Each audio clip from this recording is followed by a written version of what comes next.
setelah nikah lah. Setelah nikah, kamu ketemu dengan korban. Nah, terus? Jadi aku sempat dekat, Pak. Di HP dia tadi ada fotoku. Apa tuh? Aku ngomong dengan dia tadi kita seminggu lah, 3 hari ke depannya suamiku datang lagi ke rumah nenekku kak. Si pelaku ini. Datang lagi ke rumah nenekku, dia minta rujukan kan, itu dia ngomong kalau ada baiknya ke depan pikir kanan. Adik mau? Belum, enggak Pak, aku sampai aku diajaknya balik, memang aku belum ikhlas maupun nggak diajaknya balik Kak. Memang mau pisah atau gimana? Mau pisah ya, tapi pihak keluarga kita tadi ngomong pula denganku, jangan terburu-buru kan gitu. Tapi kamu udah pacaran dengan korban ini? Assalamualaikum warahmatullahi wabarakatuh. Hai Sobat Mbak Tiwul, apa kabar semuanya? Semoga dalam keadaan sehat dan baik-baik saja serta dilancarkan segala urusannya hari ini ya. Terima kasih sudah mampir di video ini, tolong dibantu like dan subscribe-nya. Wanita muda tersebut bernama Windy Astuti atau biasa disapa dengan nama Windy. Pada bulan April 2025 lalu, dirinya mendapat sebuah ujian yang cukup berat di dalam hidup, di mana 2 orang terdekatnya mendadak pergi dari kehidupannya. Sang kekasih meninggalkan Windy untuk selamanya, sedangkan sang calon mantan suami harus pergi dalam rangka menghindari kejaran pihak berwajib. Sebuah kasus dari Musi Banyuasin, Sumatera Selatan mengenai kisah cinta segitiga yang cukup rumit hingga akhirnya berujung hilangnya nyawa seseorang. Kita ikuti kisah kasusnya sampai akhir ya sobat.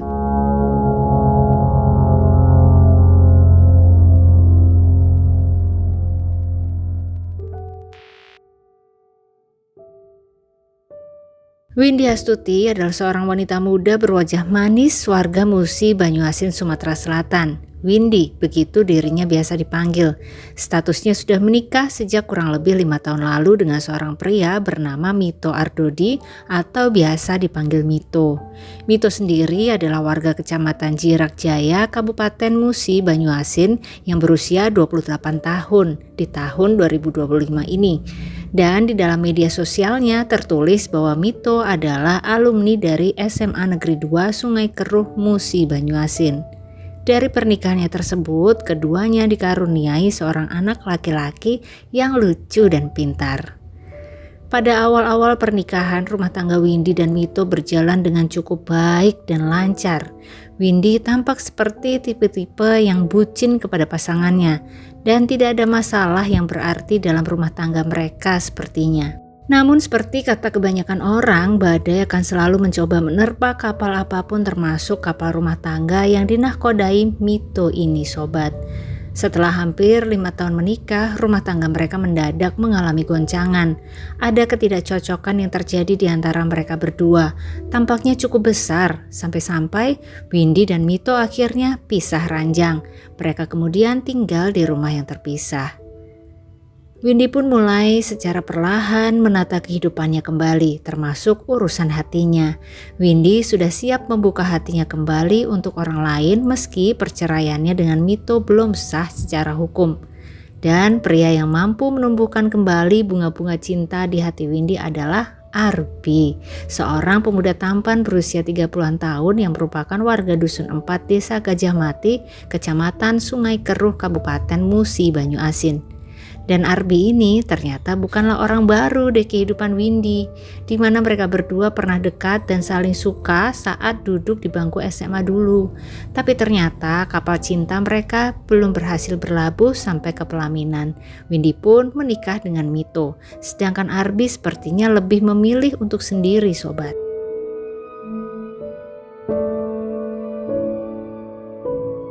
Arbi yang tampaknya masih mengikuti kehidupan Windy akhirnya mengetahui bahwa rumah tangga Windy dan Mito sedang berada di ujung tanduk sejak awal tahun 2025 ini dan sedang dalam proses perceraian. Maka Arbi memantapkan hati untuk mendekati cinta lamanya kembali dan Windy pun menyambut baik niat Arbi tersebut. Keduanya menjalin hubungan asmara sembari Windy terus mengurus perpisahannya dengan Mito. Sementara Windy sedang asyik dengan kisah cinta barunya, di lain sisi Mito ternyata belum siap untuk berpisah dengan Windy. Dia masih berharap jika Windy bersedia menerimanya kembali. Mito juga masih mengikuti kisah hidup Windy dari jauh sampai dirinya akhirnya mengetahui bahwa sang calon mantan istrinya itu sudah memiliki kekasih baru. Tidak mau kalah langkah, Mito yang tampaknya masih sangat mencintai Windy ini pun memberanikan diri datang ke rumah keluarga Windy untuk menyampaikan keinginan rujuknya dengan sang istri. Mito sampaikan saat itu bahwa dirinya masih mencintai Windy dan ingin memperbaiki rumah tangganya dengan wanita tersebut. Saat itu pihak keluarga Windy tidak secara tegas menerima ataupun menolak keinginan Mito, melainkan mereka menyerahkan semua keputusan kepada Windy dan berpesan untuk tidak terburu-buru dalam mengambil sebuah keputusan. Mau rujuk atau tetap pisah, itu terserah Windy. Ternyata Windy, sang wanita idaman dari Mito dan Arbi ini tidak bersedia sobat diajak rujuk. Dia pun membiarkan Mito dalam kegalauannya. Dan Windy tetap menjalin hubungan dengan Arbi, sang pujaan hati semasa di SMA dulu. Melihat kenyataan ini, hati Mito menjadi tidak menentu, sangat galau sobat. Dia sangat ingin mempertahankan rumah tangganya dengan Windy dan dia pun menganggap Arbi ini adalah pebinor atau perebut bini orang karena secara hukum Windy masih sah menjadi istri Mito dan Mito dendam kepada Arbi. Sebuah dendam yang akan dilampiaskannya di saat yang tepat nanti.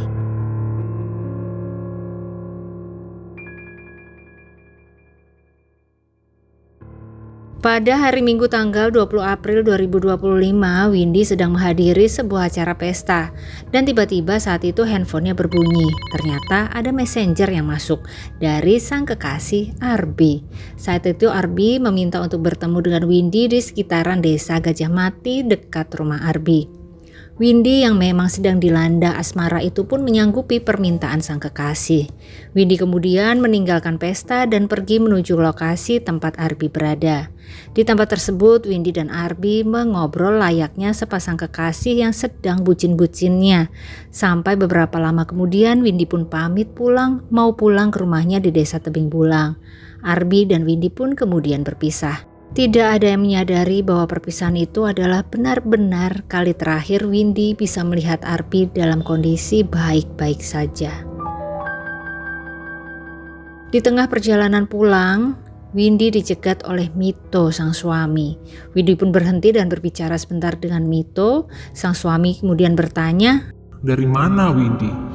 Windy menjawab, "Dari sana, bertemu seseorang." Awalnya Windy ingin mengakhiri saja pembicaraan tersebut dan mengarang bebas jawaban dari pertanyaan-pertanyaan Mito. Namun tampaknya saat itu Mito terlihat sangat serius.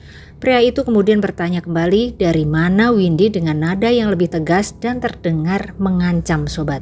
Bahkan leher Windy sempat dijeratnya supaya cepat mengaku dari mana dan bertemu dengan siapa. Sampai akhirnya karena merasa sangat tertekan, Windy pun menjawab bahwa dirinya baru saja bertemu dengan Arbi di desa Gajah Mati. Mito berkata bahwa dia ingin berbincang dengan Arbi. Windy tidak kuasa menolak lagi. Akhirnya mereka berdua kembali menuju ke tempat Windy bertemu dengan Arbi tadi. Dan sesampainya di sana ternyata Arbi masih ada sobat. Windy pun kemudian mendekati Arbi, sedangkan Mito masih duduk di atas motornya.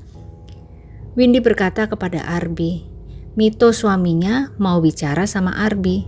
Namun belum selesai Windy berbicara kepada Arbi, Mito yang masih duduk di motor tiba-tiba bertanya dengan nada keras, "Mau apa kau ketemuan dengan istri orang?" Suasana mendadak menjadi sangat tegang sobat. Arbi yang terkejut langsung menjawab, "Aku tidak ada urusan dengan dirimu." Seketika terjadilah percekcokan di antara Mito dan juga Arbi. Mito yang sangat emosi pun turun dari sepeda motornya, mendekati Arbi dan dengan cepat dia jerat leher Arbi dengan tangannya. Kemudian satu tangannya lagi mengambil pisau yang telah dibawanya dari rumah. Langsung saja sajam tersebut dia serangkan ke tubuh Arbi. Windy juga terkejut melihat kejadian yang sangat cepat itu. Wanita itu berusaha menahan tangan sang suami dan terus berteriak menyadarkan si Mito yang seperti sedang kerasukan. Arbi sempat berbalik badan dan hendak lari, namun kalah cepat dan kuat dengan Mito yang terus menyerangkan sajam ke arah punggung dan pundak Arbi dan kepala Arbi berkali-kali. Sampai akhirnya Windy berhasil menarik tangan Mito yang memegang sajam hingga keduanya pun terjatuh. Arbi terlepas dari cengkraman Mito dan dia langsung mengambil langkah 1000 dengan sisa-sisa tenaganya. Arbi lari ke arah pom di sana. Namun sobat, belum sampai lari jauh, tubuhnya mendadak lemas hingga kemudian terjatuh ke tanah. Cairan merah terus mengalir dari kepala dan tubuh Arbi, sobat. Melihat Arbi yang terjatuh, Mito sepertinya kembali tersadar. Dia pun panik kemudian melarikan diri dari lokasi kejadian. Begitu pula dengan Windy yang ikut pergi meninggalkan lokasi dan juga meninggalkan Arbi kekasihnya. Tidak lama berselang, seorang warga desa yang melintas bernama Sulaiman terkejut melihat sosok tubuh pria yang mengenakan sweater biru dan celana jeans krem tanpa alas kaki tergeletak di atas tanah dengan cairan merah yang masih keluar terus dari kepalanya. Pak Sulaiman kemudian meminta bantuan dari warga lain dan melaporkannya kepada kepala desa setempat. Setelah melihat dengan lebih seksama, Pak Sulaiman baru menyadari bahwa itu adalah tubuh Arbi, warga desa setempat yang rumahnya kebetulan berada di seberang rumah mertua Pak Sulaiman. Tim kepolisian setempat juga segera datang ke lokasi setelah mendapat laporan warga. Setelah itu kepala desa membawa tubuh Arbi ke puskesmas terdekat. Namun sobat, sayang sekali sebuah berita duka mereka dapatkan saat itu, bahwa Arbi telah menghembuskan nafas terakhirnya. Sehingga tubuh Arbi pun kemudian harus dibawa ke Rumah Sakit Umum Daerah Sekayu untuk dilakukan visum. Sementara itu, tim kepolisian mengumpulkan keterangan dari beberapa warga yang menjadi saksi. Rupanya kasus ini cukup sulit diselesaikan saat itu karena kurangnya bukti yang diperoleh. Tapi yang jelas mereka tahu bahwa ini adalah kasus pembunuhan. Hanya saja siapa pelakunya dan apa motifnya lah yang menjadi PR besar dari para petugas kepolisian. Setelah dilakukan visum di RSUD Sekayu, tubuh Ardi pun dibawa ke rumah duka yang ada di Desa Gajah Mati, Kecamatan Sungai Keruh di rumah Ma Arden. Pihak keluarga Arbi tentu saja sangat terkejut dengan kepergian Arbi yang begitu mendadak dan menjadi korban pembunuhan oleh seseorang yang belum mereka ketahui. Pihak keluarga memohon kepada tim kepolisian agar dapat segera menangkap si pelaku. Setelah seminggu berlalu, kasus ini belum juga berhasil terselesaikan karena minimnya bukti. Namun telah beredar luas di kalangan masyarakat setempat bahwa pembunuhan ini dilatar belakangi oleh masalah asmara antara korban dengan seseorang. Isu tersebut sangat santer tersebar di warga desa Gajah Mati. Ada Pak, kabar burungnya itu karena asmara. Nah, karena asmara ada hubungan dengan seseorang perempuan. Nggak tahunya perempuan itu maksudnya kok katanya. Tapi kalau selanjutnya kami kurang tahu. Jadi korban ini berhubungan asmara dengan seorang wanita? Dengan seorang wanita, itu informasinya atau kabar burungnya Pak. Terus wanita itu apa, udah suami, punya suami itu gimana? Katanya punya suami, tapi dalam keadaan pisah ranjang. Masih pisah ranjang, nggak tahu juga suami, karena kejadianlah hal tersebut. Mungkin suaminya tidak terima atau bagaimana ya. Berbekal informasi ini, tim kepolisian pun terus melakukan penyelidikan secara intensif. Sampai akhirnya mereka mendapatkan sebuah nama yang menjadi terduga pelaku. Namun kembali mereka dihadapkan dengan sebuah masalah sobat. Karena posisi dari si terduga pelaku ini berpindah-pindah tempat. Maka pengejaran ini pun kemudian dipimpin langsung oleh Bapak Kanit Reskrim Ibda Roli Setiawan. Sampai akhirnya setelah hampir 1 bulan perburuan, pada tanggal 16 Mei 2025 pukul 5 sore, si terduga pelaku yaitu Mito Ardodi dapat diamankan di sebuah rumah yang ada di wilayah Cecar, Kabupaten Musirawas. Mito pun dibawa ke markas Polsek Sungai Keruh untuk proses interogasi. Di dalam proses interogasi itu, Mito mengakui semua perbuatannya, bahwa dia telah menghabisi nyawa Arbi karena Arbi telah menjalin hubungan dengan Windy yang masih sah secara hukum sebagai istri Mito. Itu motifnya sobat.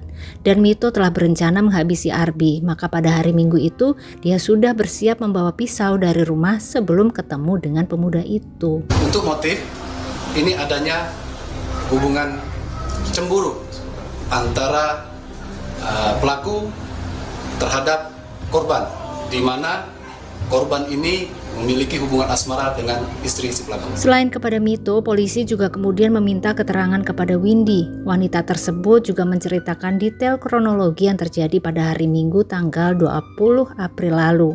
Untuk perihal apakah Windy mengetahui atau tidak jika Mito saat itu membawa pisau dan apakah Windy ada keterlibatan dalam peristiwa itu masih terus akan didalami oleh tim kepolisian. Untuk sementara mereka hanya menahan Mito Ardodi dan menjeratnya dengan pasal berlapis, termasuk di dalamnya pembunuhan berencana dengan ancaman hukuman seumur hidup atau maksimal 20 tahun penjara. Kita primer ke pasal 340 KUHP, subsidiar 338 KUHP, lebih subsidiar ke 354 KUHP. Ancaman hukuman seumur hidup. Demikian sobat, kisah kasus cinta segitiga yang berujung hilangnya nyawa dari Musi Banyuasin ini. Bagaimana menurut pendapat sobat semua? Yang Mbak Tiwul penasaran sih, selama 1 bulan pencarian tersebut apakah Windy hanya diam saja tidak melaporkan kejadian pembunuhan itu ke pihak kepolisian ya? Jika seperti itu, apakah Windy harusnya ikut disangkakan dengan perihal tindakan menyembunyikan sebuah kejahatan ya sobat? Atau bagaimana? Mungkin ada sobat Mbak Tiwul semua yang punya informasi tambahan, tolong tulis di kolom komen ya. Dan jangan lupa tulis juga pendapatnya tentang kasus ini. Terima kasih buat sobat Mbak Tiwul semua yang menyimak sampai akhir. Jangan lupa like-nya dan sampai ketemu lagi di kisah-kisah selanjutnya. Selamat beraktivitas kembali. Wassalamualaikum warahmatullahi wabarakatuh.